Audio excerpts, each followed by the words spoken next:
मागण्याची एक पद्धत आहे. दोन प्रकारच्या मागण्या सांगितल्या शास्त्रकारानं. भौतिक प्रकारची मागणी कधी देवाकडे मागायची नाही ना आध्यात्मिक प्रकारची मागणी मागितल्याशिवाय माणसानं मरायचं नाही. प्रत्येक जण भगवंताकडे कोणत्या ना कोणत्या पद्धतीनं मागणी घालत असतो. देवा मला हे पाहिजे, देवा मला ते पाहिजे. मागण्याचा नियम असा आहे, ज्याच्याकडे मागायचंय त्याच्याकडे ते असावं. निदान जो मागणार आहे त्याला तो मागण्याचा अधिकार असावा. आणि जे मागणार आहे ते स्वतःच्या हिताचं नसावं, ते दुसऱ्याच्या हिताचं असावं, ते जगाच्या हिताचं असावं. म्हणून शास्त्र म्हणतं भौतिक प्रकारची गोष्ट भगवंताकडे मागून काय मिळणार नाही. मग भौतिक प्रकारे भगवंताकडे मागणी घालण्यापेक्षा आध्यात्मिक स्वरूपाने जर तुम्ही भगवंतापर्यंत पोहोचाल, आध्यात्मिक स्वरूपाने जर तुम्ही भगवंताकडे मागाल. आध्यात्मिक स्वरूप म्हणजे ऐका माऊली ज्ञानोबारायांचं चरित्र. माऊली ज्ञानोबारायांच्या चरित्राकडे जर बघितलं तुम्ही वळून एकदा, आज माऊली ज्ञानोबारायांचा 11 किलोचा सोन्याचा कळस बसवायचा होता, तो 22 किलोचा झाला. त्याला कारण आहे, आज माझे माऊली ज्ञानोबाराय तो कळस बघायला नाही येत. आज लोकांनी माऊली ज्ञानोबारायला न मागता दिलंय. पण माऊली ज्ञानोबारायांचा काळ बघा, मांडे भाजण्याकरता कोणी खापर दिलं नाही. माऊली ज्ञानोबारायाच्या मायबापाला देहांत प्रायचित्त भोगावं लागलं. आज जर विचार केला की ज्या माऊली ज्ञानोबारायाच्या मायबापाला देहांत प्रायचित्त ज्या समाजामुळे भोगावं लागलं, त्याच समाजाकरता, त्याच लोकांच्या कल्याणाकरता माऊली ज्ञानोबाराया सांगतात माझं जीवन आहे. ज्या लोकांनी माझ्या मायबापाला त्रास दिलाय, आज आपल्या बापाला जर आपल्या चुलत्यानं त्रास दिला असेल तर आपण म्हणतो माझ्या बापाला नाही जमलं, पण मी जिरितो आता त्याची. कुणाची? लक्षात येते का तुमच्या? मुलगा काय म्हणतो, माझ्या बापाला नाही जमलं, भावाची मानमर्यादा राखत होता माझा बाप, पण आता मी जिरितो त्याची. इथं सगळ्या समाजानं माझ्या माऊली ज्ञानोबारायाला त्रास दिला, पण माऊली ज्ञानोबारायानं सांगितलं का या समाजाचं कल्याण करण्याकरता माझा जन्म आहे, या समाजाचं कल्याण करण्याकरता माझा अवतार आहे, आणि या समाजाचं कल्याण व्हावं याच्याकरता तर माझ्या मायबापाचं देहांत प्रायचित्त आहे, फक्त आमच्याकरता नाही. म्हणून तर माऊली ज्ञानोबारायांची स्टेप बघा कशी आहे. भगवंत माऊली ज्ञानोबारायाला म्हणतात तुम्ही समाधीला चाललाय. समाधीचा प्रसंग जर आठवला तर डोळ्यात पाणी येतं. वय वर्ष 22 आहे. 16व्या वर्षी माऊली ज्ञानोबारायानं शके 1272 आहे. तई टीका केली. ज्ञानेश्वरी सचितानंद बाबा आदरे लेखक उजाहाला. अहिल्यानगर जिल्ह्याची शान आहे, अहिल्यानगर जिल्ह्याचा सन्मान आहे. अहिल्यानगर जिल्ह्यात जेवढी माणसं जन्माला आली आपण भाग्यवान आहोत. त्याच्यातल्या त्याच्यात नेवासा तालुक्यात जी जन्माला आली ती डबल भाग्यवान आहे.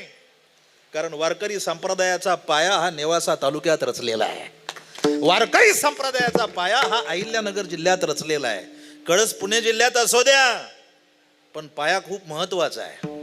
16व्या वर्षी माऊली ज्ञानोबारायाने ज्या ज्ञानेश्वरी ग्रंथाची निर्मिती केली, बस माऊली ज्ञानोबाराय म्हटले बस आता समाधी घ्यायची. लोकांनी सांगितलं माऊली ज्ञानोबाराय तुमची गरज आहे या महाराष्ट्राच्या मातीला, तुमची गरज आहे या महाराष्ट्राच्या भूमीला. समाजाच्या आणि पांडुरंगाच्या आग्रह खातर माऊली 22 वर्ष जीवन जगले. 22व्या वर्षी माऊली ज्ञानोबारायानं निर्णय घेतला पुणे जिल्ह्याचा सन्मान आणि खेड तालुक्याचा वैभव. माऊली ज्ञानोबारायांनी आळंदीमध्ये 22व्या वर्षी समाधी घेण्याचा निर्णय घेतला. बस समाधी घ्यायची आता. आता कुणाचं ऐकायचं नाही, आता समाधी घ्यायची. माऊली ज्ञानोबारायानं समाधी घेण्याचा निर्णय घेतला. काका, वाऱ्यासारखी वार्ता पसरली आळंदीमध्ये की माझी माऊली समाधी घेणार आहे. वाऱ्यासारखी वार्ता पसरली. कानाकोपऱ्यातून प्रत्येक माणूस आळंदीकडे धाव घेत होता की माझी माऊली समाधी घेणार आहे. का? शेवटच्या वेळेला बरीचशी माणसं आपल्याला कळतात.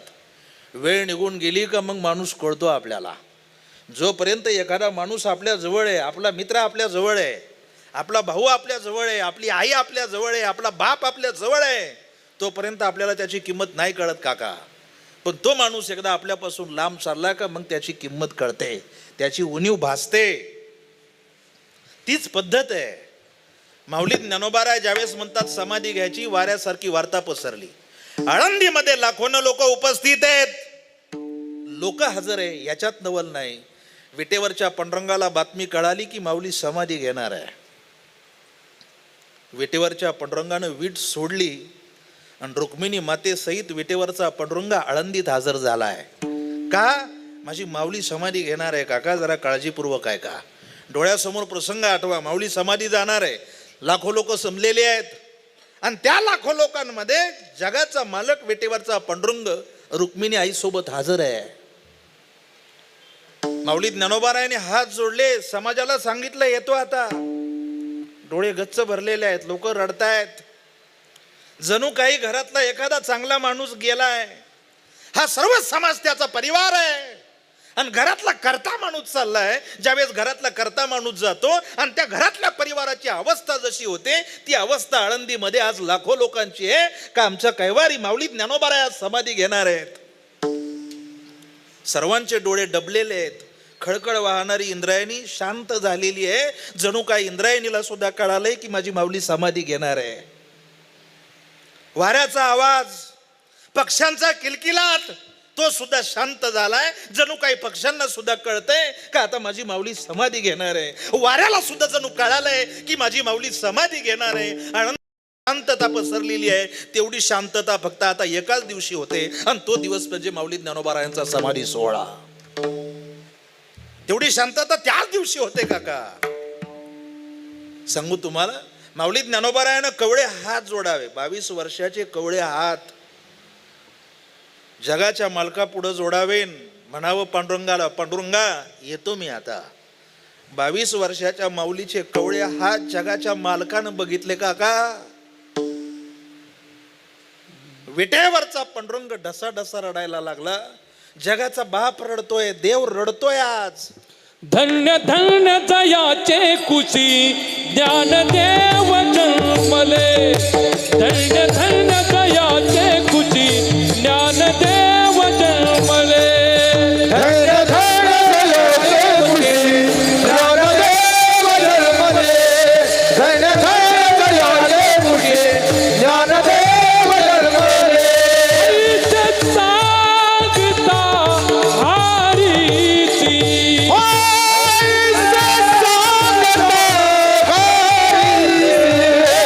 प्रेम ओसंडले रुक्मिणीची.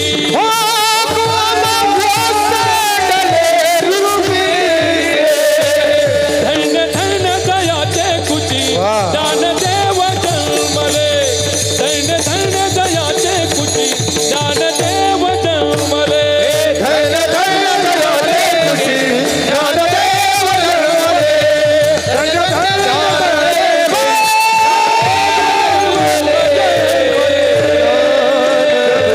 धन्य जगाच्या मालकाला रडताना बघितलं रुक्मिणी आई साहेबानं. आणि रुक्मिणी साहेब जगाच्या मालकाला हलवते. जगाच्या मालकाला म्हणते, रुक्मिणी आई साहेब, पांडुरंगा का रडताय तुम्ही? तुमच्या डोळ्यामध्ये पाणी? अहो, तुमच्या सत्तेवर हे विश्व चालतंय. तुमच्या सत्तेवर हा सगळा काही विश्वाचा बाजार चालतोय, तर तुमच्या डोळ्यामध्ये का पाणी आलं? तुम्ही जर रडलात तर आम्ही काय करायचंय? घरातला करता माणूस, घरातला एखादा माणूस गेला, त्याच्या पाठोपाठ करता असतो. तो करता रडायला लागला तर आपण गेलेली मंडळी त्याला सांगतो, बाबा तू जर रडला तर लेकरांनी काय करायचं? तू समजदारीनं घे. ही अवस्था आज आहे. या विश्वाचा करता रडतोय, जगाचा मालक रडतोय आणि जगाची आई सांगते, देवा का रडताय तुम्ही? पांडुरंग रडत रडत म्हणतायत रुक्मिणीला, रुक्मिणी माझी माऊली समाधीला चालली म्हणून रडत नाही बरं का मावशी. माझी माऊली समाधीला चालली म्हणून मी रडत नाही. अगं कलीमध्ये 17, 18, 20, 25 वर्षाची पोरं दारू पेत बोंबलत हिंडणार आहेत. माझ्या माऊली ज्ञानोबारायानं 22व्या वर्षी अख्ख्या जगाला ज्ञानाचा सागर ठेवलाय. रुक्मिणी, ज्याला शुद्धीपत्र भेटावं म्हणून त्या लेकराच्या मायबापानं देहांत प्रायचित्त भोगलंय. गेले माझ्या माऊली ज्ञानोबारायाचे आईबाप, पण नाही विचार केला. रडायचं होतं, खूप डोका आपटू रडायचं होतं माझ्या ज्ञानाला, पण नाही रडता आलं कारण मुक्ता लहान होती. मुक्ताकडे बघितलं आणि आवरलं माझ्या ज्ञानोबारायानं. स्वतःच्या आईनं देहांत प्रायचित्त भोगलं, पण अख्ख्या विश्वाची आई झाली माझी माऊली. 22 वर्ष वय आहे, आज समाधी घ्यायला चालले माझे माऊली ज्ञानोबाराया. अगं वय आहे का त्या लेकराचं समाधी घेण्याचं? अगं 80 90 वर्ष वय होतंय म्हाताऱ्यांचं, तरी सुद्धा मराव कुणाला वाटत नाही. आज 22व्या वर्षी समाधी घेण्याचा निर्णय घेतलाय, म्हणून माझ्या डोळ्यात पाणी येत आहे. आता पांडुरंगानं डोळे पुसले आणि रुक्मिणी आईसाहेब रडायला लागल्या. आता पांडुरंग रुक्मिणीला सावरतायत. रुक्मिणी, अगं मी रडत होतो माझी माऊली समाधीला चालली म्हणून, पण तू कुणाकरता रडते? रडणाऱ्या रुक्मिणी आईसाहेब हुंदका देत पांडुरंगाला म्हणतायत, पांडुरंगा तुमची माऊली समाधीला चालली म्हणून रडू येत नाही हो. इथं असा माणूस नाही का त्याचे डोळे भरलेले नाही, प्रत्येक जण रडतोय म्हणून मला रडू येत नाही हो. पण एका 22 वर्षाच्या लेकराकरता, एका 22 वर्षाच्या मुलाकरता जगाचा बाप रडतोय, याचं मला रडू येत आहे. जरा निवांत विचार करा. 22 वर्षाच्या माऊली ज्ञानोबाराया करता जर विटेवरचा पांडुरंग रडत असेल, तर माझ्या माऊली ज्ञानोबारायाचं काय जीवन असेल? माझ्या माऊली ज्ञानोबारायानं समाधी घेतली, या सगळ्या गोष्टी तुम्हाला माहित आहे. पण मला मुद्दा कोणता क्लिअर करायचा आहे, काळजीपूर्वक काय का.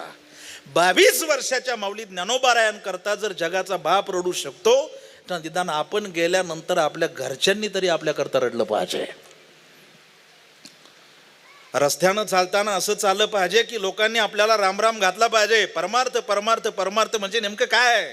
गळ्यात माळ घातली पाहिजे, कपाळाला गंध लावला पाहिजे, पंढरपूरची वारी केली पाहिजे, काशी केली पाहिजे, गया केली पाहिजे, द्वारका केली पाहिजे. या सगळ्या गोष्टी बाजूला लोटा हो, पण याच्यापेक्षा सुद्धा मला वाटतं आबा एक वेगळा परमार्थ आहे. एकच वेगळा परमार्थ आहे कलियुगामध्ये. तुम्हाला नाही माळ घालायची घालू नका, नाही कीर्तन ऐकायचं ऐकू नका, नाही भजन करायचं करू नका, नाही देवळात जायचं जाऊ नका. पण एकदा तुम्हाला काही गोष्टी कळायला लागल्या ना, तेव्हापासून फक्त जीवन चांगलं जगण्याचा प्रयत्न करा. तुम्ही म्हणताल चांगलं जीवन म्हणजे काय? कुणाची निंदा करू नका. कोणी किती वाईट असू द्या, मी वाईट करतोय ना, त्या वाईटाचं फळ कोण भोगणार आहे? मी भोगणार आहे. तुम्ही दुसऱ्याला सांगताय तो वाईट आहे, तुम्ही ज्यावेळेस दुसऱ्याला वाईट सांगताय ना, त्यावेळेस जो वाईट कर्म करतोय त्याचं पाप तुम्ही तुमच्या माथी मारून घेताय. फक्त परमार्थ असा आहे, कुणाना व्यर्थ शिनवावे, कुणाना व्यर्थ हिनवावे, समस्ता बंधू बाणावे, जगाला प्रेम अर्पावे. परवा दिवशी एक बँकेची साहेब भेटले आबा मला. ते मला म्हटले, महाराज माझा परमार्थ खूप मोठा आहे, माझ्या गळ्यात माळ नाही, कपाळाला गंध नाही, काय नाही माझ्याकडे, पण माझा परमार्थ खूप मोठा आहे. म्हटलं का असं कोणता परमार्थ आहे? ते म्हटले, महाराज माझी कर्म हीच पूजा आहे. मी जे काम करतोय त्या कामाला परमेश्वर समजतोय. दुसऱ्याच्या कार्यक्रमाला, एखाद्या पाहुण्याच्या कार्यक्रमाला जायचंय, पाहुण्याच्या कार्यक्रमाला म्हणून मी कधी जात नाही. मी साक्षात माझ्या पांडुरंगाच्या कार्यक्रमाला चाललो म्हणून तिथं पोहोचतोय. बँकेत एखाद्याचं काम आहे, ते काम बँकेचं आहे म्हणून करत नाही, ते काम माझ्या भगवंताचं आहे हे समजून मी ते काम करतोय. कर्म हीच पूजा आहे. मग जर काही जण कर्माला परमेश्वर मानत असतील, तर आपण चांगलं कर्म जर केलं तर वेगळा परमार्थ करण्याची गरज पडत नाही. सरळ जीवन असावं माणसाचं.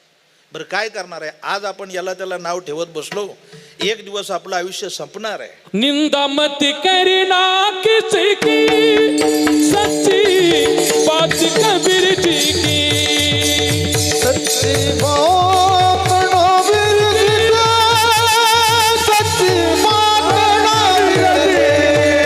निंदा मत करना किसी की, सच्ची बात कबीर जी की.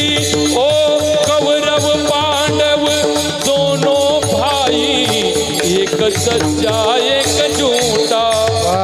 एक कौरव पांडव दोनों भाई, एक सच्चा एक झूठा.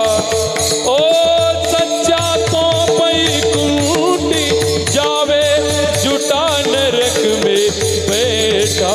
सच्ची बात कबीर जी की, निंदा मत करना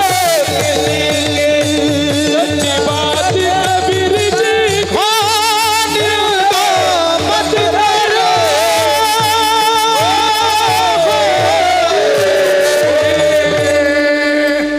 हा खरा परमार्थ आहे. कुणाची निंदा नको, काही नको. आपलं जीवन आपण जगायचंय.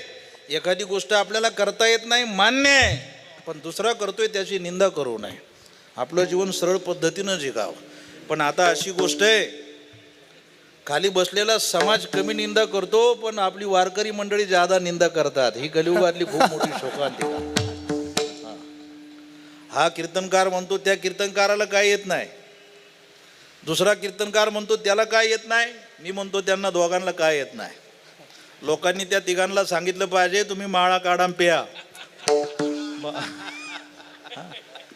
हा परमार्थ उपयोगीचा नाही. आपण या स्टेजवर उभा राहिल्यानंतर, आता सध्या गोष्ट भयानक आहे, सध्याच्या गोष्टीवर बोलू नये, त्या वातावरणाची चर्चा सुद्धा करू नये. समयाशी सादर व्हावे ना आपले पैसे घेऊन जावे, सध्याची ही स्थिती आहे. हा बाकीचा विचार करायचा नाही. का बाकीचा विचार करायचा नाही? भयानक अवस्था आहे. पण एक गोष्ट सांगतो तुम्हाला, खूप मोठी कृपा आहे माझ्या माऊली ज्ञानोबारायाची. तुम्हाला मुद्दा सांगायचा आहे एक मला. तो माऊली ज्ञानोबारायानं समाधी घेतली, बरोबर काय दिलं नाही. ज्ञानेश्वरी लिहिली, पण ती ज्ञानेश्वरी जाताना बरोबर घेऊन गेले, तर परत डोक्यात आलं ही ज्ञानेश्वरी माझ्याकरता नाही आहे, ही समाजाकरता आहे. मग महाराज भानुदासाची कुळी, महाविष्णूचा अवतार. मग नाथबाबाला सांगितलं, नाथबाबा ओम नमो. नाथबाबा येत आहेत आणि माऊली ज्ञानोबारायाची प्रार्थना करतायत, ओम नमो ज्ञानेश्वरा करुणा करा दया. सांगितलं माझ्या समाधीला मुळी आडी लागली, तेवढी मुळी बाजूला काढा. असं म्हणतात माऊली ज्ञानोबारायानं ज्ञानेश्वरीची निर्मिती केली, पण नाथबाबा नसते तर आपल्याला ज्ञानेश्वरी माहिती झाली नसती, पाहायला मिळाली नसती. म्हणून तर नाथ महाराजांच्या बऱ्याचशा ओव्या आहेत. शेवटी एक गोष्ट लक्षात ठेवा महत्त्वाची, या महाराष्ट्रामध्ये या जगामध्ये जेवढे संत आहेत, प्रत्येक संताचं वेगवेगळ्या प्रकारचं विशेष कार्य आहे. आणि ते कार्य एकच आहे, उद्धराया जन. सगळ्याचा हेतू एकच आहे, जगाचं कल्याण. पण मला माऊली ज्ञानोबाराय का सांगायचे, आज 750 वर्ष झाली काका माऊली ज्ञानोबारायाच्या जीवावर कितीतरी प्रपंच मजेत आहेत. ज्या लोकांनी माऊली ज्ञानोबारायाला त्रास दिला मावशी, त्याच वंशातली लोक आळंदीमध्ये फुलं आणि प्रसाद विकून पोट भरण्याचं काम करतायत. उभारीला हात तिन्ही लोकांवरी, ऐक चराचरी कीर्ती जाती देह निवृत्तीनाथ. उभारीला हात तिन्ही लोकांवरी,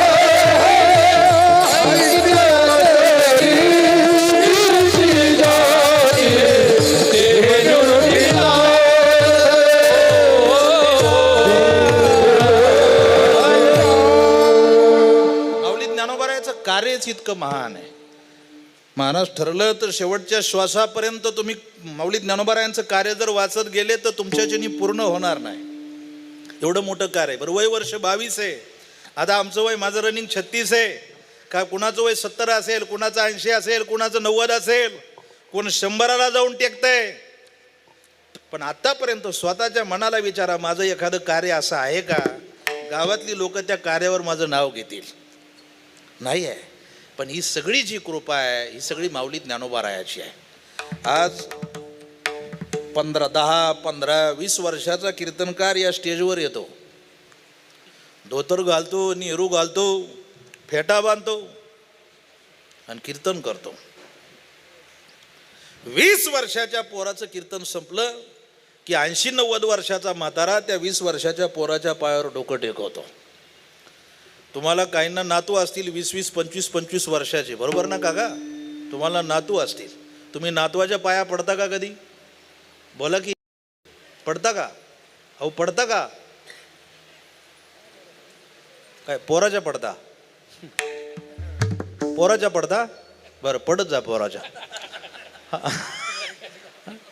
नातवाच्या पाया पडतो का आपण? नाही पडत. नातवाच्या कसं पाया पडणार? पण हे स्टेज असं आहे का नातवाच्या वयाच्या मुलाच्या सुद्धा पायावर डोकं टेकावं लागतं. त्याला कारण आहे महाराज, इथं 90 वर्षाचा म्हातारा डोकं टेकवतो ना, तो बघत नाही 20 वर्षाचा मुलगा आहे, 15 वर्षाचा मुलगा आहे, तो एकच विचार करतो, ही माझी माऊली ज्ञानोबारायाची परंपरा आहे. मग 20 वर्षाचा कीर्तनकार असेल, 15 वर्षाचा कीर्तनकार असेल, तर त्यानं सुद्धा अहम करू नये. त्यानं सुद्धा अहंकार करू नये का 80 वर्षाचा म्हातारा माझं कीर्तन चांगलं झालं म्हणून माझ्या पाया पडतोय. मी म्हणतो हे तुझं अज्ञान आहे. अरे 80 वर्षाचा म्हातारा तुझ्या पाया पडतो याला कारण आहे तुझं कीर्तन चांगलं झालं म्हणून पाया पडत नाही. तो तुझ्यामध्ये माझ्या माऊली ज्ञानोबारायाला पाहतो म्हणून तो तुझ्या पायावर डोकं टेकवतो. अन्यथा अवघड आहे. दुसरी कृपा अशी आहे तुमच्यापेक्षा सुद्धा आमच्या कीर्तनकार गायक वादकावर खूप मोठी कृपा आहे. महाराज पोरानं 5 रुपये मागितले तुम्हाला, पुरुष मंडळी 5 रुपये मागितले पोरानं, तुम्ही 5 देता का 2चा ठोकळा देता? हा 25 देता. काय करता? 2 रुपयाचा ठोकळा देता. 5 रुपये मागितले का आपण पोराला म्हणतो केवढ्यात भागून घे, 2 रुपयात भागून घे. कीर्तनकाराला फोन केला तुम्ही, महाराज तुमची तारीख घ्यायची,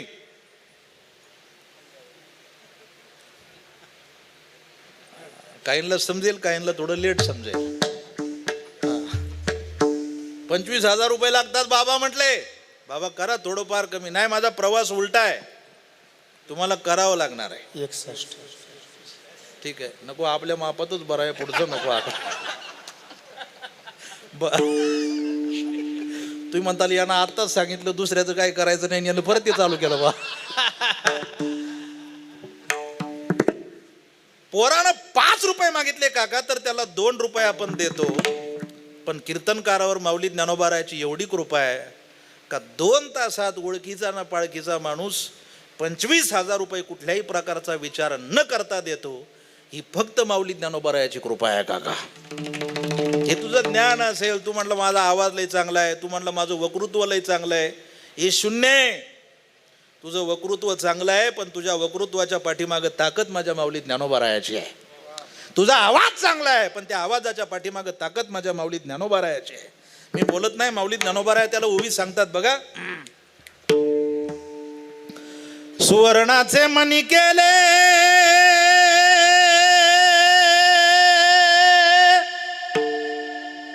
ते सोनियाच्या सुती ओविले, तैसे म्या जग धारिले राम सभय भ्यांतरी. म्या बोलविल्या वेदू बोले,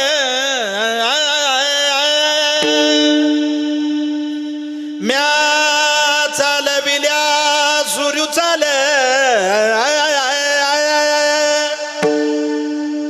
चाले हे शरीर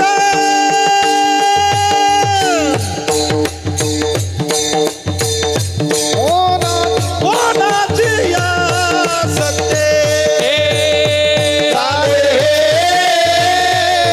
शरीर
सगळी कृपा त्या भगवंताची आहे. नाही तर म्या बोलविल्या तुझी या सत्तेने वेदाशी बोलणे. करता करविता परमेश्वर आहे.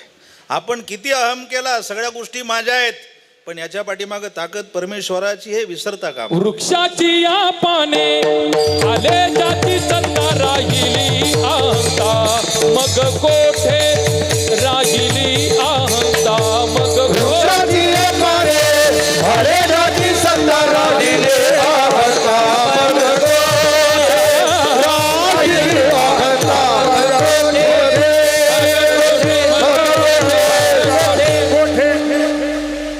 झाडाचं पान सुद्धा भगवंताच्या सत्तेशिवाय हलू शकत नाही, तर मी कसा माझ्या सत्तेवर बोलू शकतो? ही सत्ता परमेश्वराची आहे. तुम्ही अनुभव घ्या. एक सूत्र असं आहे, सगळ्या गोष्टी मिथ्य आहे. सूत्र असं आहे काका, सगळ्या गोष्टी मिथ्य आहे आणि एकच गोष्ट सत्य आहे, तिचं नाव माझा परमेश्वर आहे. हा, सत्य तू सत्य तू सत्य तू विठ्ठला. भगवंताशिवाय एकही गोष्ट सत्य नाही. ओ भूमा कहूँ मैं अनुभव अपना सत हरि भजन जगति सब सपना राम सिया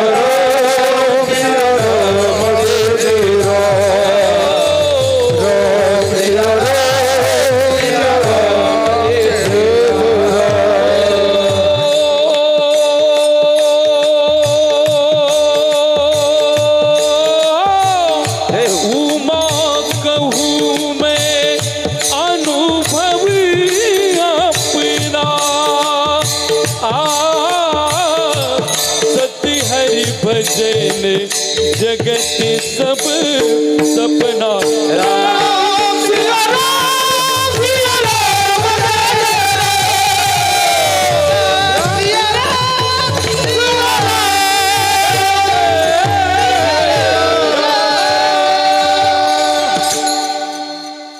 याच्या पाठीमागं सत्ता परमेश्वराचीच आहे. तुम्ही ऐकता या मंडळींचा आवाज, ही वाजवणं, या सगळ्या गोष्टी महाराज. एखाद्यानं 10-10 वर्ष आवाजाचं आळंदीमध्ये जाऊन सा लाव द्या, त्याचं सा नाही लागत. तुला पुढं करून येतो मागं, पण सा नाही लागत त्याचा. हा सा लागायला सुद्धा कृपा कुणाची लागते? परमेश्वराची लागते. तुम्ही बघा, माझा अनुभव सांगतो तुम्हाला. आता आबांना माहिती आहे, संपत महाराजांना सगळ्यांना माहिती आहे. 15-15 वर्ष काही मंडळी आश्रमात राहतात, पण सध्याला काय नाही, ते निवांत आहेत. पण मी कोणत्याच आश्रमात राहिलो नाही तरी 25 वर्षापासून जिवंत आहे. म्हणजे याचं कीर्तन माझ्या पाठीमागं कृपा कोणाची आहे? बोला की, परमेश्वराची कृपा आहे. आणि माझा अनुभव असा आहे, मला हे स्वर ताल या गोष्टी काहीच कळत नव्हत्या आबा. पण एक 18-19 वर्षापूर्वी मला एक जण भेटला, तो म्हटला, महाराज तुम्हाला स्वर ताल नाही राव, काहीतरी प्रयत्न करा त्याच्याकरता. क्लास लावले. मी आपल्या सुनील तात्यांबरोबर जात होतो बनगडे सरांकडं. 1-2-3 क्लास केले, पण ते आपल्याला काय साला गाना आपल्या डोक्यात बसा ना. मग एक जण मला म्हटला, स्वर लागण्याकरता मी परमेश्वराची कृपा लागते. मी काय माऊली ज्ञानोबारायांचं तुम्हाला सांगतो, माझ्या आयुष्यात घडलेला अनुभव. मला एक जण मला म्हटलं, तुम्ही पारायण करा, पण पारायण असं करा, एकदा ज्ञानेश्वरी पारायण चालू केलं का शेवट होईपर्यंत परत कुणाबरोबर एक शब्द बोलू नका. ज्ञानेश्वरी पारायण संपलं का नामस्मरण करायचं, आणि नामस्मरणाचा कंटाळा आला की ज्ञानेश्वरी पारायण करायचं. माहिती म्हणून सांगतो तुम्हाला, बऱ्याच मंडळींना माहिती आहे. मी 2 पारायणं केले असे घरी मस्तपैकी. पर्णकुटी बांधली होती, त्याच्यात पांडुरंगाची मूर्ती होती. 7 दिवस कोणाबरोबर न बोलता फक्त नामस्मरण करायचं आणि ज्ञानेश्वरी पारायण करायचं. त्या पारायणाची ताकद अशी झाली का मला आजही कळत नाही का मला स्वरण ताल आला कसा. ही कृपा माऊली ज्ञानोबारायाची आहे. भगवंत एकदा द्यायला लागला का महाराज, प्रत्येक गोष्ट, अनेक उदाहरणं आहेत, ते उदाहरणं द्यायला लागलं तर आपल्याला वेळ पुरणार नाही. फक्त मला या गोष्टी सांगायच्यात काय, अहम करू नये, अहंकार करू नये. त्याच्यात संप्रदायातल्या माणसानं तरी कुठल्याही गोष्टीचा अहम करू नये. आपण किरकोळ आहोत. मला वाटतं पंडित भीमसेन जोशी पंडित भीमसेन जोशींचं शेवटचं स्टेटमेंट वाचा तुम्ही. इतकं गोड आहे आबा एक वाक्य त्याच्यात. पंडित भीमसेन जोशींना विचारलं एका जणानं, पंडित भीमसेन जोशी तुमचा आवाज अख्ख्या महाराष्ट्राला आवडला, तुमचं गाणं एवढ्या महाराष्ट्राला आवडलं आणि संगीताच्या क्षेत्रामध्ये तुमचं एक वेगळ्या प्रकारचं नाव आहे. पण पंडित जोशींना विचारला का हो तुम्ही एवढंच संगीताचं ज्ञान प्राप्त केलं आबा, तुमचं अजून काही शिकायचं राहिलंय का? त्यावेळेस पंडित भीमसेन जोशींनी त्या स्टेटमेंटमध्ये असं दिलंय आबा का ते म्हणतायत, तेवढं वाक्य वाचलं ना माझ्या अंगावर काटा आला. ते पंडित भीमसेन जोशी त्या समोरच्याला म्हणतायत, अरे तू म्हणतोय मला संगीताचं ज्ञान आलं. काय म्हणतायत? तू म्हणतोय मला संगीताचं ज्ञान आलं. अरे मला आत्ताशी कुठंतरी संगीतातलं कळायला लागलं होतं आणि माझ्या आयुष्याचा शेवट झाला. अहम करू नये. एवढा मोठा माणूस लता दिदीला विचारलं होतं, लता दिदीचं स्टेटमेंट वाचा. लता दिदीला विचारलं होतं, लता दिदी तुमचं गाणं अख्ख्या महाराष्ट्राला आवडलं, जगाला आवडलं, तुम्हाला परत जन्माला येण्याची इच्छा आहे का? लता दिदीनं सांगितलं 100% मला पुन्हा जन्माला येण्याची इच्छा आहे, पण मला पुन्हा जन्माला आल्यानंतर मला गाणं शिकण्याची इच्छा नाही. का नाही? ते वाक्य आहे का? लता दिदीनं सांगितलं जन्माला येईल मी, पण मला गाणं शिकायचं नाही, कारण माझं गाणं अख्ख्या जगाला आवडलं, पण माझ्या गाण्यामागच्या दुःखाचा विचार माझ्या घरच्यांनी सुद्धा केला नाही, म्हणून मला गाणं शिकायचं नाही.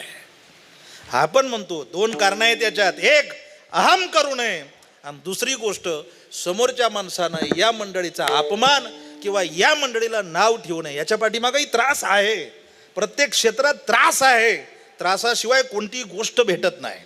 आणि ज्यानं त्रास केला, ज्यानं अतिशय बिकट अवस्थेतून तो त्रास सहन करून इथपर्यंत पोहोचला, त्याच्या यशाला मरण नाही काका. लोक म्हणतात त्याला दगडावर आपटा, आपली भाषा आहे दगडावर आपटा, काय मरण नाही त्याला.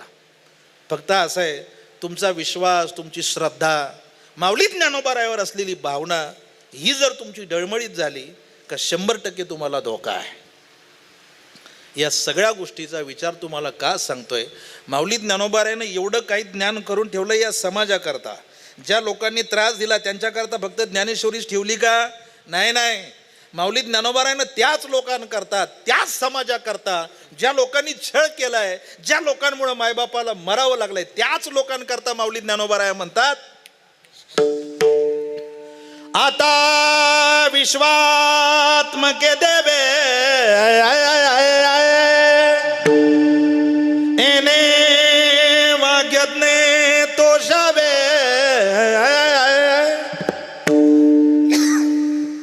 तोषोनी माझा द्यावे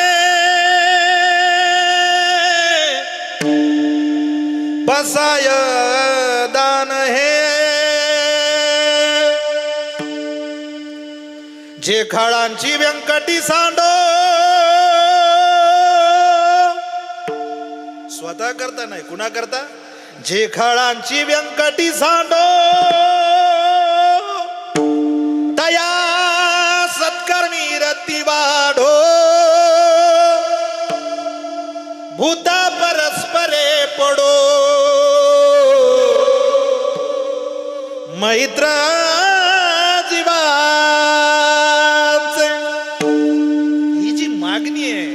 माझ्या माऊली ज्ञानोबारायांची, स्वतः करता नाही, अख्ख्या विश्वाकरता ज्याची निर्मिती झाली त्याचं नाव पसायदान आहे. आणि याला म्हणतात आध्यात्मिक स्वरूपाची मागणी. समाजाकरता महाराज तुम्ही बघा, देवा मला नकोय, मला नकोय, पण यांना ते हीच पद्धत आज आहे. जगाचा मालक नामदेवराया समोर येत आहेत आणि नामदेवरायाला म्हणतायत, नामदेव बाबा सगळं काय दिलंय तुम्ही, काय तुमची मागण्याची इच्छा आहे का? नामदेव बाबा सांगतात, देवा नकोय मला. नामदेव बाबाची एकच इच्छा होती, देवा फक्त मला तुझा लढीवाळ भक्त म्हणून तुझ्या बरोबर राहायचंय. पण भगवंत म्हणतायत नामदेव बाबाला, जी पद्धत तुकोबारायाच्या बाबतीत आहे तीच पद्धत नामदेवरायाच्या बाबतीत आहे. तुकोबारायानं तर सांगितलं होतं, देवा काही मागणे अमानुचित, वडिलांची रीत जाणत असे, देवा काही नको आहे. पण भगवंत भेटल्यानंतर नामदेव बाबा मात्र भगवंताला म्हणतात, देवा तुझी जर इच्छा असेल ना, तुला जर द्यायचंच असेल ना बाबा, तर मला भौतिक स्वरूपाने एकही गोष्ट नकोय, तुला द्यायचंच असेल तर काय दे? अकल्प आयुष्य भावित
सकळा हरीचा दासा माझिया सकळा हरीचा दासा हरीचा दासा हरीचा दासा कल्पनेची बागा काळी कल्पनेची बागा नको कोणे काळी कल्पनेची बागा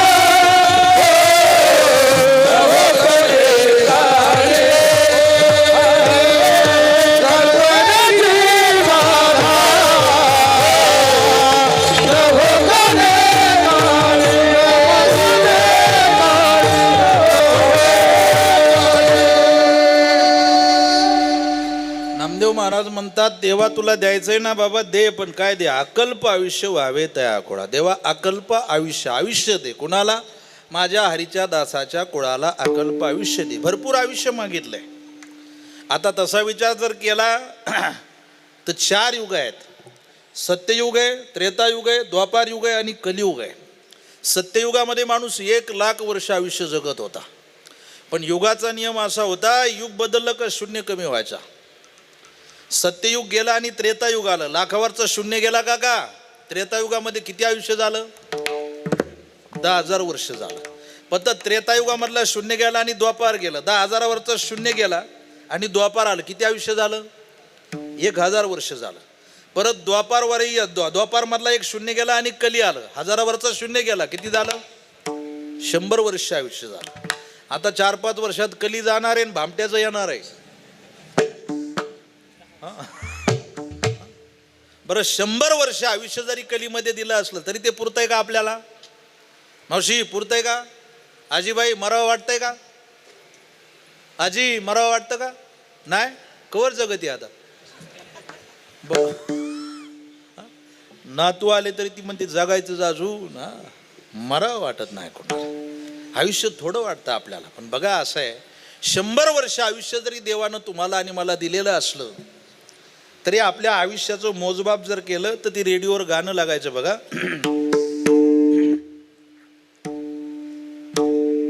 लड़कपन खेल में खोया, लड़कपन खेल में खोया, जवानी नींद भर सोया, बुढ़ापा देख कर रोया, बुढ़ापा देख कर रोया. वही किस्सा पुराना है, खुदा के पास जाना है. सजन रे झूठ मत बोलो, खुदा के पास जाना है. ना हाथी है ना घोड़ा है, वहाँ पैदल ही जाना है. खुदा के पास जाना है. तुम्हारे महल चौबारे यही रह जाएंगे सारे. अकड़ किस बात की प्यारे, अकड़ किस बात की प्यारे, वही सब ही चुकाना है. खुदा के पास जाना है. सजन रे झूठ मत बोलो, खुदा के पास जाना है. ना हाथी है ना घोड़ा है, वहाँ पैदल ही जाना है. खुदा के पास जाना है, खुदा के पास जाना है, खुदा के पास जाना है. आयुष्य थोडं आहे, पण तरी सुद्धा त्या थोड्या आयुष्यामध्ये आपण काय करतोय? लडकपण खेल में खोया. नाहीतर नामदेव, नाहीतर बघा, विठाला विठाला अल्पायुष्य मानव देव, अल्पायुष्य मानव देव, शतगणिले अर्धरात्र खावा, शतगणिले अर्धरात्र खावा. मध्ये बालत्व पीडा रोग, मध्ये बालत्व पीडा रोग,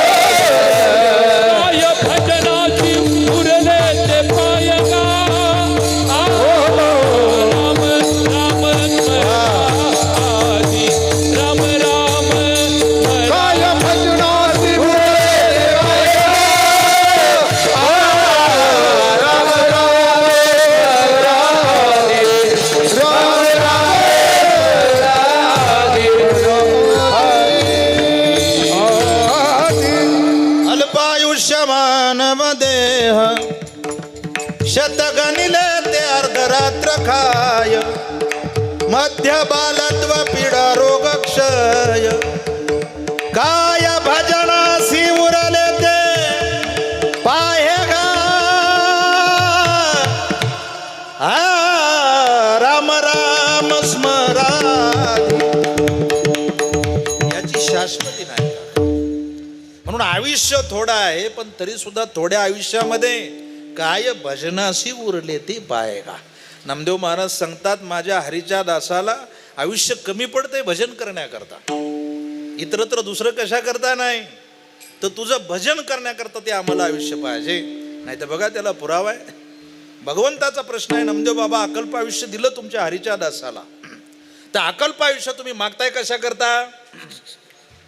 याची दैवा पै माग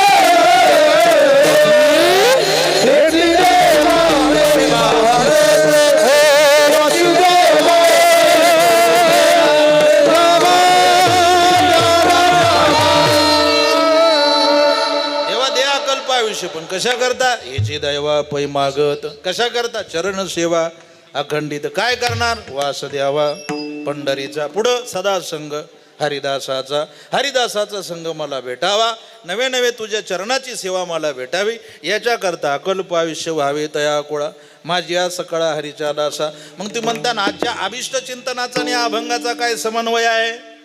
अभिष्ट चिंतन सोहळ्यानिमित्तानं नियोजित केलेली ही हरिकथा, अशी हरिकथा करण्याकरता या कुळाला भगवंतानं अकल्प आयुष्य द्यावं. कशा करता. ही हरिकथा करण्याकरता, हरिनाम घेण्याकरता, भगवंताचं चिंतन करण्याकरता भगवंतानं या परिवाराला ते अकल्प आयुष्य द्यावं. पण दिलं देवानं अकल्प आयुष्य, फक्त अकल्प आयुष्य देऊन जमणार नाही तर काय. कल्पनेची बाधा न हो कवने काळी, कल्पनेची बाधा न हो कवने काळी, कल्पनेची बाधा न हो कवने काळी, कल्पनेची बाधा न हो कवने काळी.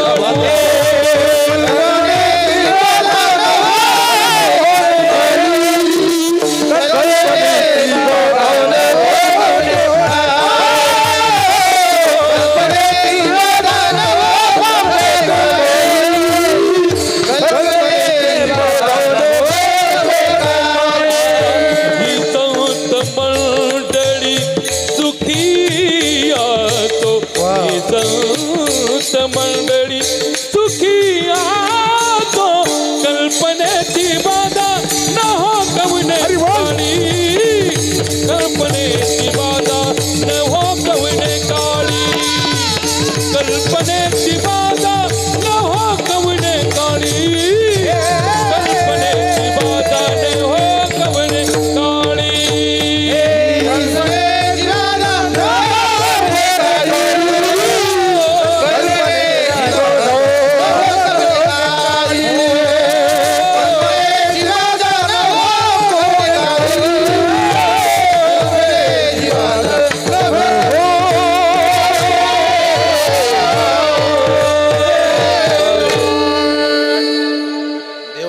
आयुष्य दिलं इथपर्यंत मान्य आहे, पण कल्पनेची बाधा न हो कवने काळी. ही संत मंडळी सुखी असो, त्या हरीच्या दासाला कुठल्याही प्रकारची कल्पना, कुठल्याही प्रकारची बाधा न हो कवने काळी. कोणत्याही वेळेला, कोणत्याही वेळेस त्याला कुठल्याही प्रकारची बाधा होऊ नये. आणि उत्तरार्ध गोड आहे, ही संत मंडळी सुखी असो, सदैव त्यांच्या पदरामध्ये सुख पडावं. मग सुख म्हणजे नेमकं काय. संपत्ती मिळवली म्हणजे माणूस सुखी होईल, हा तुमचा माझा भ्रम आहे. पण भगवंताच्या सानिध्यात माझ्या तुकोबारायाची 400 एकर जमीन समाजाला गेली, स्वतःचा विचार केला नाही. कोपडा पाटील गावीचे हे लोक, तरी सुद्धा तुकोबाराय म्हणतात माझ्यासारखं सुखी कोणी नाही. संपत्ती मिळवली म्हणजे माणूस सुखी होतो, हा तुमचा माझा व्यवहारामधला खूप मोठा भ्रम आहे. जेवढी संपत्ती जादा तेवढा व्याप जादा, जेवढी संपत्ती जादा तेवढं माणसाच्या पाठीमागं दुःख जादा. संपत्ती म्हणजे सर्व सुख. सांगू तुम्हाला, सुखाचे 7 प्रकार आहेत. राजस सुख, तामस सुख, सात्विक सुख, आदिभौतिक सुख, आध्यात्मिक सुख, विषय सुख आहे आणि ब्रह्मसुख आहे.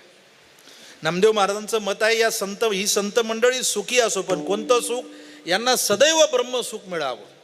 विषय सुखाची अपेक्षा संत करत नाही, राज्य सुखाची अपेक्षा करत नाही, भौतिक सुखाची अपेक्षा करत नाही, तामस सुखाची अपेक्षा करत नाही. एकच सुख पाहिजे, त्या सुखाचं नाव फक्त ब्रह्मसुख आहे. आणि ते ब्रह्मसुख मिळण्याकरता तुझं नामचिंतन तर ते करणार आहे देवा, पण ते नामचिंतन केल्यानंतर त्यांना कुठल्याही प्रकारची, ही संत मंडळी सुखी असो, पण ते सुख जर आपल्याला प्राप्त करायचं असेल तर एकदा प्रेमानं भजन करा. विठोबा रखुमाई विठोबा रखुमाई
अकल्प आयुष्य व्हावे तया कुळा माझी या सकळा हरीच्या दासा कल्पनेची बाधा न हो कवने काळी संत मंडळी सुखी असो अहंकाराचा वारा न लागो राजसा माझ्या विष्णुदास भाविकासी कल्पनेची बाधा न हो कवने काळी ही संत मंडळी सुखी असो. चालले काय आबा तुम्ही?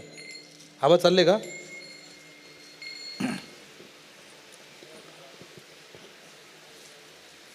हा आबांना जायचं नागपूरला नेमकं, त्याच्यामुळे जाऊ द्या. या 2 मिनटं या.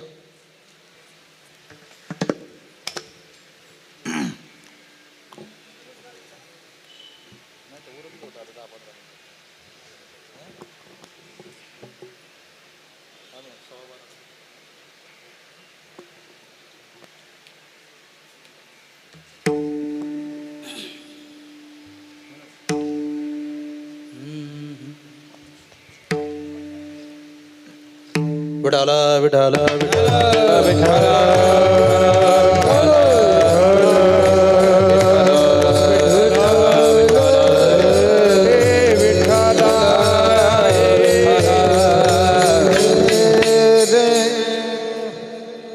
अहंकाराचा वारा न लागो राजसा माझ्या विष्णुदास भाविकासी कल्पनेची बाधा न हो कवने काळी संत मंडळी सुखी असो. लोकांचं लय प्रेम असतं जगावेगळं, आणि मला वाटतं हे माझ्यावर नाही, आमचे बापू भाऊ असतील, जयराम भाऊ असतील, यांचं प्रत्येक महाराजावर प्रेम आहे. मी म्हणायचं नाही बाबा माझ्यावरच प्रेम करतात, असं नाही. माझ्या सप्त्यात 2-3 महाराज लोकांना हार घेऊन आले होते, म्हणजे विशेष प्रकारचं प्रेम आहे. आणि बापू भाऊ तुमचा कार्यक्रम आवडला, आपल्याला लय आवडला. का आवडला? गेल्यावर लोक गुलाबजांबू लय जेऊ घालतात. हा, गेल्यावर कोणी पाहायला अण्णा? हा आहे तोपर्यंत करणं गरजेचं आहे. गेल्यानंतर पार सप्ताह घातला, गेल्यानंतर 10 काही उडवले, त्याचा उपयोग नाही काका. पण आहे तोपर्यंत. आमचे वडील नेहमी मला एक वाक्य सांगतात बापू भाऊ, आमचे वडील मला म्हणतात बाबा गेल्यानंतर काही कर अथवा नको करू, बरं का, बसा ना, गेल्यानंतर काही कर अथवा नको करू, पण आहे तोपर्यंत निदान आमच्या चेहऱ्यावरचं समाधान कधी गायब होऊ देऊ नको. कारण आई वडिलांच्या चेहऱ्यावरचं समाधान खूप महत्वाचं आहे. आणि एक सांगतो बापू भाऊ, तुम्हाला एवढा खर्च करायची गरज नव्हती, कारण या खर्चापेक्षा सुद्धा अण्णांच्या चेहऱ्यावर समाधान खूप मोठं आहे. आणि ते समाधान काही म्हाताऱ्यांकडे दिसत नाही, काही बापांच्या चेहऱ्यावर ते समाधान दिसत नाही. समाधान दिसण्याकरता आमच्या बापाला संपत्ती लागत नाही, समाधान दिसण्याकरता आमच्या बापाला पैसा लागत नाही, समाधान दिसण्याकरता आमच्या बापाचं लय उदो उदो करावा लागतो असं अजिबात नाही. पण समाधान दिसण्याकरता फक्त आमच्या बापाबरोबर दिवसातून एकदा तोंड भरून बोलावं लागतं महाराज. बाकी कशाची अपेक्षा नसते त्याला. माझ्या मुलानं मला काय द्यावं, माझ्या मुलानं मला कपडे घ्यावे, काहीच अपेक्षा नसते. आणि म्हणून या आवटी परिवाराचं या अण्णांवर असलेलं एक विशेष आगळ्या वेगळ्याकडचं प्रेम. बापू भाऊ असतील, 2 मुली असतील, आणि त्यांनी नियोजित केलेला हा कार्यक्रम. या कार्यक्रमाचं नियोजन गेल्या 6 महिन्यापासून चालू आहे.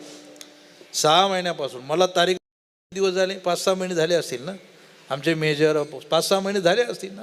6 महिन्यापासून मला किशोर महाराज, आम्ही पंढरपूरला गेलो, आले किशोर महाराज. परवा दिवशी किशोर महाराज, आम्ही पंढरपूरला गेलो बापू भाऊ. किशोर महाराज मला म्हटले सप्त्याचं नियोजन नाही एवढं आखीवर करीत माणसं, सप्त्याचं नियोजन नाही करीत, फार स्टेप बाय स्टेप कोणत्या पद्धतीनं हा कार्यक्रम चांगला होईल या सगळ्याचं नियोजन कागदावर आहे मला म्हणले. म्हणजे एवढं बारीक सारीक गोष्टीत लक्ष घालून हा कार्यक्रम करणं, याच्या पाठीमागं एकच उद्देश असतो, या माणसांचं असलेलं संप्रदायावरचं प्रेम, संप्रदायावरची निष्ठा, आणि तुमचा वडिलांविषयी असलेला आदर, वडिलांविषयी असलेली भावना. आणि म्हणून माझी विनंती आहे तुम्हा सर्वांना की आई वडील गेल्यानंतर पाहायला राहत नाही हो, पण आहे तोपर्यंत त्यांचा गुणगौरव करणं आपलं कर्तव्य आहे. आपण लहान होतो तेव्हा आपल्याला वाटतं आपला काय झाला पाहिजे, वाढदिवस, आपले पोरं आहेत, लहानले नातू आहेत, ते वाढदिवस आला का काय म्हणतात बापाला, काय अपेक्षा असते त्याची, फक्त केक आणा, माझा केक काय करा, माझ्या हातानं मला कापू द्या. कितीतरी वाढदिवस आपल्या बापानं आपल्या पोरांसकट आपले केलेले असतात. जरा काळजीपूर्वक आहे का, आपले वाढदिवस आपला बाप करतो, आपल्या मुलांचे वाढदिवसही आपला बाप करतो. मग त्या बापाचा एखादा सोहळा आपल्याला करायला काय अडचण आहे का? एक सोहळा करायला आपल्याला काय अडचण आहे का? कारण बापाचं एक विशेष प्रकारचं प्रेम आहे. आईचा उदो करणारी मंडळी बरीच आहेत बरं का बापू भाऊ. आईचा सोहळा करणारी बरीच जण आहे, पण बापाचा अभिष्ट चिंतन सोहळा एवढ्या थाटामाटात करणारा माणूस मी आत्ता ह्या 10-12 वर्षात पहिल्यांदा बघितला. हा, बापाचा अभिष्ट चिंतन सोहळा करत. आईवर लय प्रेम असतं, कारण आई बऱ्याचशा चुका झाकीत असते म्हणून आईवर प्रेम असतं. हा, मुलगा पिऊन आला तर आई त्याला म्हणते गप बापा पुढे जाऊ नको बाबा. हा, आई झाकवते ना, आई महत्वाचीच आहे. पण बाप शब्द मला तुम्हाला सांगायचा आहे आणि माझ्या सेवेला पूर्णविराम द्यायचा आहे. खूप आनंदानं हा कार्यक्रम या ठिकाणी होतोय. किती आनंदानं होतोय. जुन्या काळात कविता होती बघा, किती आनंदी आनंद, किती आनंदी आनंद, या झोपडीत माझ्या, या झोपडीत माझ्या, भूमीवरी पडावे ताऱ्यांकडे पहावे, भूमीवरी पडावे ताऱ्यांकडे पहावे, प्रभु नाम नित्य गावे, प्रभु नाम नित्य गावे, या झोपडीत माझ्या, किती आनंदी आनंद, या झोपडीत माझ्या, येता तरी सुखे या, जाता तरी सुखे जा, कोणावरी न बोजा, कोणावरी न बोजा, या झोपडीत माझ्या, किती आनंदी आनंद, या झोपडीत माझ्या. हा आनंद प्रत्येकाला घेता आला पाहिजे काका. तो आनंद मायबाप आहेत तोपर्यंत, तो आनंद आईवडिलांना देखत एखादा आनंद ज्यावेळेस होतो त्या आनंदाचं वर्णन दुप्पट असतं. आणि म्हणून हा अभिष्ट चिंतन सोहळा एवढ्या आनंदात, एवढ्या थाटामाटात एका वडिलांचा अभिष्ट चिंतन सोहळा होतोय. बाप सर्वात महत्वाची गोष्ट आहे. बाप आहे तोपर्यंत बापाची जाणीव होत नाही, पण बाप गेल्यानंतर बापाची जाणीव बऱ्याच मंडळींना होते. आई घराचं मांगल्य आहे तर बाप घराचं अस्तित्व आहे. घरात बाप जाणून घ्यायचा असेल तर घरामध्ये एकतरी मुलगी पाहिजे, आणि मुलीचं लग्न होईपर्यंत आमचा बाप जिवंत पाहिजे काका. तुकोबारायाने एकच अभंग लिहिला बापाचा, बाप करी जोडी लेकुराचे ओढी, बाप करी जोडी लेकुराचे ओढी, बाप करी जोडी लेकुराचे ओढी, बाप करी जोडी लेकुराचे ओढी, बाप करी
बाप करी जोडी आणि लेकुराची ओढी. बाप श्रेष्ठ आहे. किती श्रेष्ठ आहे? मुलीला विचारा बाप किती श्रेष्ठ असतो. एखाद्या बापाचा मुलगा मरो द्या, महिला मंडळ, एखाद्या बापाचा मुलगा मरो द्या, एकुलता एक मुलगा आहे, मुलगा गेला, तो बाप रडत नाही. पण मुलगी विदा करताना तो बाप भर मंडपात रडल्याशिवाय राहत नाही. लोकांनी विचारलं बापाला, पाटील त्या दिवशी मुलगा गेला तुमचा, रडले नाही, आणि आज मुलगी वाट लावताना रडताय. तो बाप काय म्हणतो माहिती आहे का? हे त्या दिवशी मेलेलं प्रेत वाट लावत होतो, हा जिवंत प्रेत वाट लावतोय, याचं मला रडू येत आहे. याचं नाव बाप आहे काका. रोजच्या प्रवासामध्ये, रोजच्या व्यवहारामध्ये आपल्याला जेवण घालणारी आई आठवते, आपल्याला बाळाबाळा करणारी आई आठवते, पण त्या पाठीमागचा शिदा पुरवठा करणारा बाप आपल्याला कधी आठवत नाही. तो बाप आठवतो, पण कधी? गेल्यानंतर आठवतो. गेल्यानंतर उपयोग नाही. एसटी निघून गेल्यानंतर हात करण्यात मजा नाही, झाड सुकल्यानंतर पाणी घालण्यात मजा नाही, आणि आईवडील गेल्यानंतर रडण्यात मजा नाही. जे असेल ते जिवंतपणी. नाही तर बघा गोड काव्य आहे ते, जिवंतपणी कधी पुसले नाही, आता कशाला म्हणतोस आई, आता कशाला म्हणतोस आई, मेल्यावरती रडतो कशाला, उगीचा ताण नको देऊ घशाला. गेल्यानंतर रडण्यात मजा नाही काका. किती त्रास हो द्या बापाला, पण बाप आणि मुलीचं एक अतूट प्रेमाचं नातं सांगितलंय. मुलगी बापावर प्रेम करते आणि बापही मुलीवर प्रेम करतो. याला रामायणाचा पुरावा आहे. ज्यावेळेस सीतामातेचा विवाह होतो आणि सीता बिदाईची वेळ येते, राजा दशरथाच्या कानावर पडतं, उद्या सीता जाणार आहे. मिथिला नगरीच्या खांबाला कवटाळून रडणारं पात्र म्हणजे राजा दशरथ आहे. डोका आपटावं आणि तोंडातून एकच शब्द निघत होता, सीते सीते. जन्म दिला नाही, जमिनीतून जन्म आहे, पण बाप मुलीचं प्रेम बघायचं असेल तर एकदा रामायण आहे का. जुन्या काळामध्ये असं सांगतात की बापाला रात्री 12 वाजो द्या, 1 वाजो द्या, आणि रात्री आल्यानंतर बापानं दरवाजा वाजो द्या, बायको नाही उठत, मुलगा नाही उठत. काका कोण उठतं? बोला की, ज्यांना मुलगी आहे ते सांगा, कोण उठतं? मुलगी उठते. आणि पोरगी म्हणते बापाला, बाबा जेवून घ्या. एक प्रसंग असा आहे, शेतकरी बाप आहे, वयात आलेली मुलगी, वयात आलेला मुलगा, त्या बापाच्या डोक्यात गणित असतं, बा मुलाचं लग्न करायचंय, मुलीचं लग्न करायचंय. पण जसं आता काही भागात पाऊस झाला, तसं काही भागात पाऊस झाला, सोयाबीन वाहून गेली त्याची, डोक्यावर कर्ज झालं 5-50 हजार रुपये, पैसे नाहीत जवळ. विचार केला, माझ्या मुलाला आणि माझ्या मुलीला मी मोठं करू शकत नाही, माझ्यावर कर्ज झालंय, अगोदरचं कर्ज आहे, शेत गहाण आहे. बाप रात्री 1:30 वाजेपर्यंत बाहेर बाजीवर बसू नये. बाप विचार करतोय का आत्महत्येशिवाय पर्याय नाही. आणि जुनी माणसं इज्जतीला घाबरत होती. जुनी माणसं म्हणायची काही नसलं तरी चालेल, पण इज्जत जाता कामा नाही. तो बाप 1:30 वाजेपर्यंत बाजीवर बसून विचार करतोय, आई झोपलेली आहे, मुलगा झोपलेला आहे, पण 10-12 वर्षाची पोरगी जागी आहे. 10-12 वर्षाची पोरगी घड्याळात बघते, रात्रीचा 1:30 वाजलाय, ती मनात म्हणते माझा बाबा अजून काय आला नाही. घराच्या दरवाजावर जाते, दरवाजाच्या फटीतून बाहेर डोकावते, बाजीवर बसलेला बाप दिसतो महिला मंडळ तिला. कडी न वाजवता दरवाजा उघडवते आणि बाजेपर्यंत जाते. बाबाला म्हणते, बाबा, ए बाबा, अजून का झोपला नाही तुम्ही? जेवला सुद्धा नाही बाबा. बापाच्या हातात औषधाची बाटली असते. बापानं ठरवलेलं असतं की आज जीवनयात्रा संपवायची मला. बाप पुरीला सांगतो बाटली लपवत, आके माझं डोकं दुखतंय, जरा तू झोप जाऊन. तू का झोपली नाही? पोरगी बापाला म्हणते, बाबा तुम्ही नाही तर मी सुद्धा अजून जेवले नाही बाबा. बाबा चला की जेवून घ्या थोडं. नाही माझं डोकं दुखतंय. पोरगी बापाला म्हणते, बाबा झेंडू बाम लावून देऊ का? बाबा डोकं दाबून देऊ का? असं करता करता पोरगी डाव्या बाजूकडून उजव्या बाजूकडे पोहोचते आणि ती पोरगी त्या बापाच्या उजव्या हातातली बाटली काढून घेते आणि ती बाटली दाखवते. बापा पुढे हात जोडून उभा राहते. काय कळतं मावशी त्या चिमुकल्या पोरीला? ती 10-12 वर्षाची चिमुकली पोरगी बापाला म्हणते, बाबा तुम्हीच जर असं केलं तर आम्ही काय करायचंय? हात जोडते 10 वर्षाची लेक बापाला. त्या काळात ती कविता गाजली होती बघा.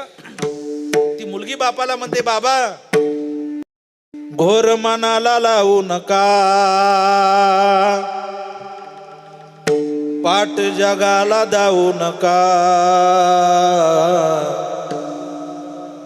घोर मनाला लावू नका, पाट जगाला दावू नका. तुमच्या साथीला मी आहो ना बाबा, जहर खाऊ नका. तुमच्या साथीला मी आहो ना बाबा, जहर खाऊ नका. आली लग्नाला लाडाची ताई, हुंड्या वाचून जमाना काही. असे लाचार होऊ नका, बाबा टोपी गहाण ठेवू नका. असे लाचार होऊ नका, बाबा टोपी गहाण ठेवू नका. ताई तयार आहे लढाया, बाबा जहर खाऊ नका.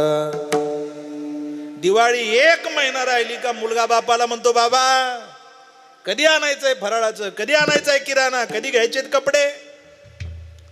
पण पोरगी बापाला काय म्हणते माहितीये का? बाबा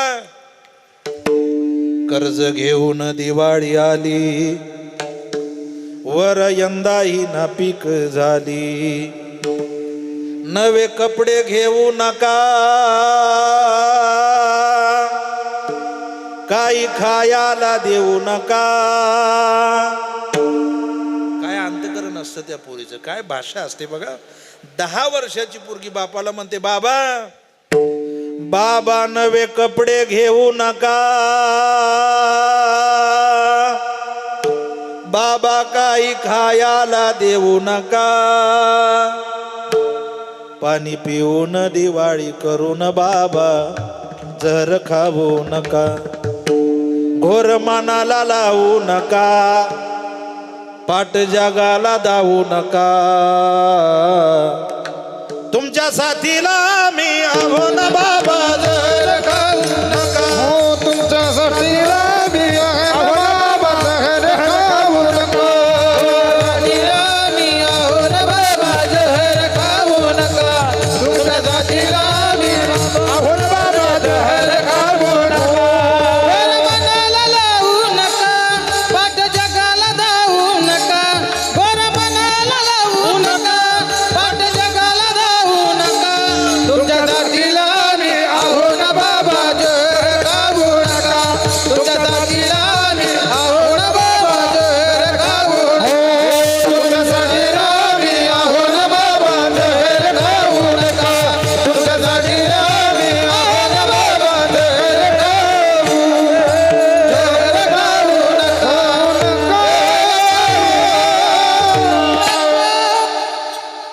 बाप आणि मुलीचं आगळ्या प्रकारचं प्रेम आहे. जेवढं बाप मुलीवर प्रेम करतो, मग मुलावर प्रेम करत नाही का?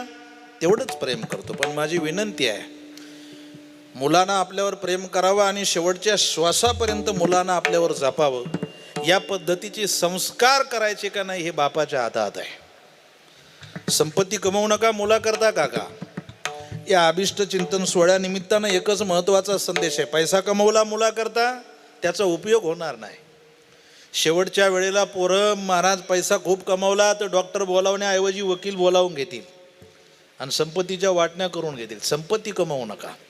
आमच्या बापानं आमच्याकरता काही ठेवलं नाही. मी बापाला म्हटलं, बाबा का हो आमच्याकरता काही ठेवलं नाही, जमीन घेतली नाही, गाडी घेतली नाही. आमचा बाप म्हणतो, बाबा तुझ्याकरता काय केलं नाही, पण तुझा जन्म झाला आणि मी दारूला पूर्णविराम दिला, हीच लई मोठी संपत्ती तुझ्याकरता ठेवली. वेळेला संपत्तीपेक्षा संस्काराला जादा किंमत असते. आज या आवटी परिवारावर केलेले अण्णांनी संस्कार, विशेष म्हणजे आमच्या बापू भाऊंवर केलेले संस्कार, आणि संस्काराशिवाय बापाविषयी प्रेम उत्पन्न होत नाही. मला वाटतं बापू भाऊंना सुद्धा जे भेटलंय आतापर्यंत ही सगळी अण्णांची कृपा आहे. अण्णांचा आशीर्वाद असेल म्हणून या सगळ्या गोष्टी भेटतायत. मायबापाच्या आशीर्वादाशिवाय एकही गोष्ट भेटत नाही काका. तुम्ही माना अथवा नका माना, किती समाजात किती मोठा माणूस असू द्या, पण मायबापाची कृपा झाल्याशिवाय एकही गोष्ट आपल्याला प्राप्त होत नाही. पण सध्याची स्थिती अशी आहे, आम्ही तुम्हाला सांगतोय पण आम्ही मायबापाचं करतो का नाही हेही तितकंच महत्त्वाचं आहे. सांगण्यापेक्षा प्रत्येकानं मायबापाची सेवा करणं गरजेचं आहे. आणि म्हणून या आवटी परिवारानं आयोजित केलेला अभिष्ट चिंतन सोहळ्याचा कार्यक्रम खूप आगळ्यावेगळ्या प्रकारचा कार्यक्रम आहे. यानंतर अभिष्ट चिंतन सोहळा या ठिकाणी होणार आहे. मला वाटतं सर्व जो परिवार आहे, आमचे बापू भाऊ असतील, त्याच पद्धतीनं 2 मुली आहेत, रुपालीताई आणि सोनालीताई.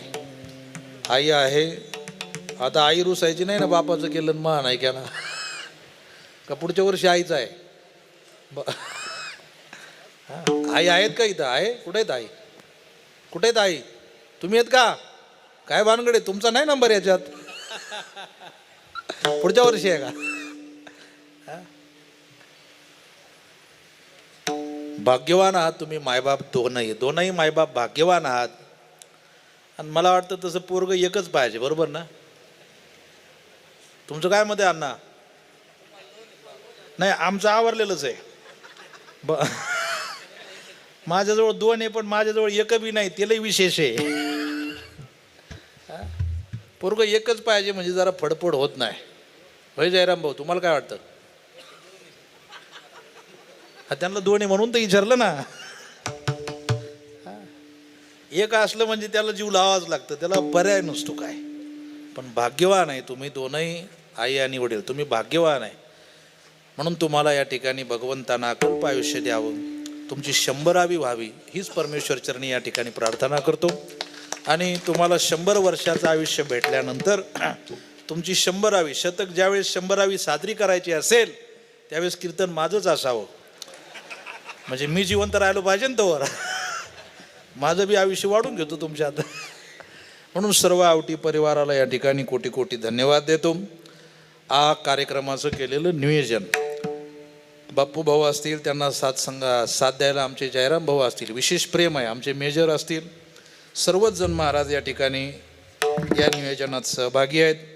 विशेष करून महाराज नेहमी अन्नदान असेल, अर्थदान असेल, वेगवेगळ्या प्रकारचं सहकार्य, कुठं अडचण आली आपल्या इकडच्या परिसरात, मला वाटतं गोशाळेला बरंचसं चाऱ्याची मदत महाराज नेहमी बाप्पू भाऊ जयराम भाऊ आमचे करतात. त्याच पद्धतीनं किशोर महाराज, मला त्या दिवशी आम्ही पंढरपूरला गेलो, पण साऱ्या वाटून तुमच्या दोघांची चर्चा होती. मी म्हणलं पांडुरंग लांब राहायला आणि यांच्या तोंडात भक्त जयराम भाऊन बापू भाऊ डोक्यात आहे.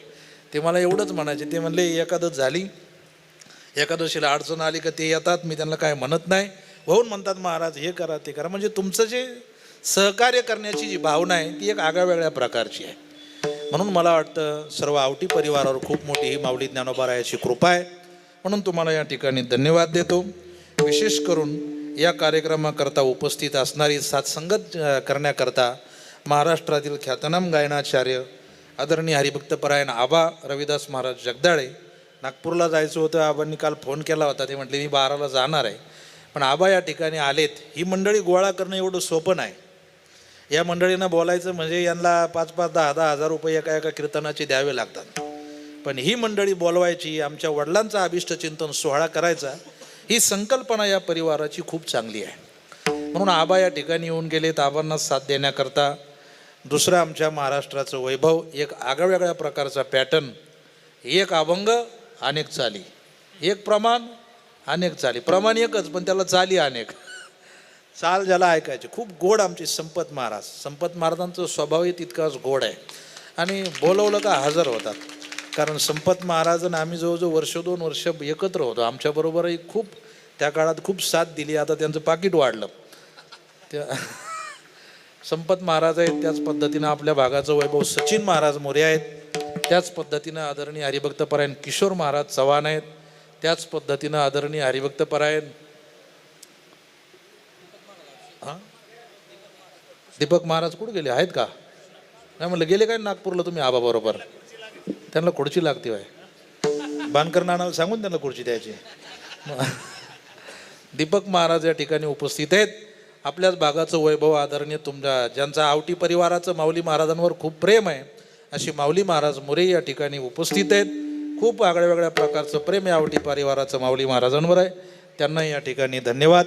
त्याच पद्धतीनं कार्यक्रमाकरता आवर्जून उपस्थिती भगवताचार्य हरिभक्तपरायण किशोरजी महाराज मानोरीकर तेही या ठिकाणी उपस्थित आहेत. आता महाराजांचं भागवत आहे आमच्या गावामध्ये, देवी भागवत आहे नवरात्रामध्ये, खूप गोड भागवत कथा त्यांची त्या ठिकाणी आहे. शुभम महाराज मोरे या ठिकाणी उपस्थित आहेत. आणि या कार्यक्रमाचं नियोजन ज्यांनी केलं आहे आदरणीय हरिभक्तपरायण किशोरजी महाराज गडाख, संत सेवाधाम वारकरी शिक्षण संस्था, ही सगळी विद्यार्थी या ठिकाणी हजर आहेत. महाराजांना कीर्तन होतं, महाराजांचं आणि बापू भाऊचं बोलणं झालं होतं, पण आता काय तिकडचाही पाहुणे संबंधात कार्यक्रम होता, त्याच्यामुळे तुम्ही दोघं काय आमच्या किशोर महाराजांवर नाराज होऊ नका. आणि तुम्ही नाराज होता असले तर मग मी अजून 2 तास चालू ठेवतो. आणि आपण आपल्या माणसाला समजून घेतलं पाहिजे, ही सर्वात महत्त्वाची गोष्ट आहे. प्रत्येक कार्यक्रमात वेगळ्या प्रकारची साथ असते, पण काय होतं आपलेच काही माणसांनी म्हटलं की बाबा नाही त्यांनी थांबलाच पाहिजे होतं, त्यांनी कार्यक्रम नव्हता घ्यायला पाहिजे, तो मेळ जमत नाही. तेही पाहुणेच होते. किशोर महाराज बापू भाऊ मला आले म्हटले, ते म्हणले ते त्यांची मामी सासरे का कोणतरी आहे आणि तो कार्यक्रम त्यांना करणं गरजेचं होतं. म्हणजे त्यांचंही तुमच्यावर एक वेगळ्या प्रकारचं प्रेम आहे. कार्यक्रमाला साथसंगत ज्यांनी गोड मृदुंगाची साथसंगत केली, ऐन टायमाला महाराज ज्यांना बोलावण्यात आलं, बरोबर ना, नियोजन नाही पण ऐन टायमाला येत नाही कोणी ऐन टायमाला, पण आदरणीय माझ्यावर खूप प्रेम करतात आमचे अनिल महाराज टेकोडे, खूप गोड साथ संगत करतात, त्यांना या ठिकाणी कोटी कोटी धन्यवाद. गोड साऊंड सिस्टीम ज्यांनी लावली असे आमचे नवनाथ भाऊ आहे का? नवनाथ भाऊ करता एकदा जोरदार टाळ्या वाजवायच्या सर्वांनी. खूप गोड साऊंड सिस्टीम लावतात महाराज. नवनाथ भाऊ इंगोले एक नाव आहे महाराष्ट्रामध्ये, आमचे सोमनाथ भाऊ आणि नवनाथ भाऊ दोघांचंही आगवेगळ्या प्रकारचं नाव आहे, म्हणून नवनाथ भाऊंना या ठिकाणी कोटी कोटी धन्यवाद. फोटोग्राफरवाले दादा खूप चांगले फोटो काढले, माझ्या हस्ताने काढले का? हा, कारण हस्तानं फोटो काय भरोसा नाही, शेवटचा असू शकतो. हां, फोटो आणि फोटो काढताना हसलं पाहिजे का? कोणता फोटो शेवटचा असं नाही सांगू शकत नाही, म्हणून हसलं पाहिजे. फोटोग्राफर आहेत त्यांना या ठिकाणी धन्यवाद. आवर्जून या ठिकाणी काय उपस्थित मान्यवर या कार्यक्रमाकरता उपस्थित आहेत त्यांना या ठिकाणी धन्यवाद. कार्यक्रमाची शूटिंग आमच्या मामांनी या ठिकाणी केली, मामांना या ठिकाणी कोटी कोटी धन्यवाद. यानंतर अभिष्टचिंतन सोहळा साजरा होईल, तो अभिष्टचिंतन सोहळा थोडक्यात साजरा होईल. यानंतर पुढचं नियोजन महाराज सांगणार आहेत, ते नियोजनही थोडक्यात होईल. तुम्ही अजिबात टेन्शन घ्यायचं नाही, नाही तर मग माणसं बोलतात पण लय वेळ चालला कार्यक्रम, जादा वेळ चालणार नाही. नियोजनकर्त्यांना सांगतो मी, आपण थोडक्यात उरकून घ्या, पण जादा वेळ घेऊ नका. परत एकदा सर्वांचे आभार. झालेली सेवा माऊली ज्ञानोबा यांच्या चरणी समर्पित आणि सेवेला पूर्णविराम. ज्ञानेश्वर माऊली